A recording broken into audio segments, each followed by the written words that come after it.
ডান পাশে থাকবে আবু বকর, বাম পাশে থাকবে ওমর। আর সিংহের লাগাম ধরে ধরে বেড়াল টানতে আরম্ভ করবে।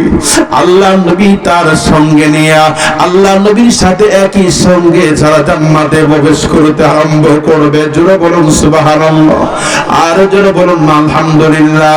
এই জন্য বাজার আমরা আল্লাহকে মানব। জোরে বলুন কাকে? আর জোরে বলুন কাকে মানতে হবে? মানার মতো যদি মানতে পারো, আল্লাহ বলে বান্দা দুনিয়া তোর কোনো ভয় নাই, আখিরাতেও তোর কোনো ডর নাই, কারণ বান্দা তুমি যদি মুমিন হতে পারো। এবার আল্লাহ তাআলা বলেন বান্দা তোমার আমি কত সুন্দর করে বানাইলাম। এবার আল্লাহ তাআলা বলেন তিন ওয়াসদাইতুন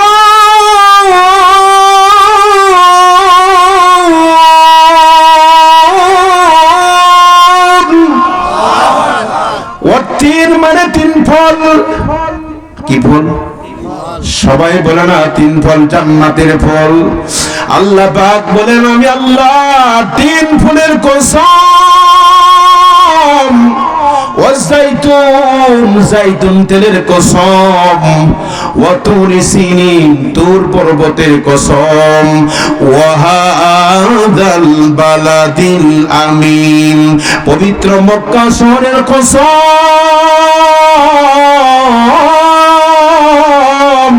আল্লাহ পাক বলেন তুর পাহাড়ের তিন ফলের কসম, এরপরে জাইতুনের কসম, জাইতুন তেলের কসম খেয়ে আল্লাহ তাআলা বলেন, এরপর আল্লাহ তুর পাহাড়ের কসম খান, এরপর আল্লাহ তাআলা বলেন পবিত্র মক্কা শহরের কসম খেয়ে আল্লাহ তাআলা বলেন বান্দারে তোরে কত সুন্দর করে আমি আল্লাহ বানাইলাম।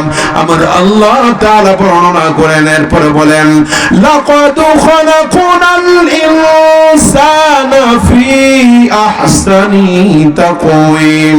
আমি আল্লাহ পাক তোমাকে, আমি আল্লাহ তাআলা বান্দা বান্দীগুলিকে বড় সুন্দর করে আমি আল্লাহ বানাইছি। জোরে বলুন সুবহানাল্লাহ। আপনি আমার যে সৌন্দর্যটা দান করে দিয়েছেন, চিল্লায়ে বলুন না কি?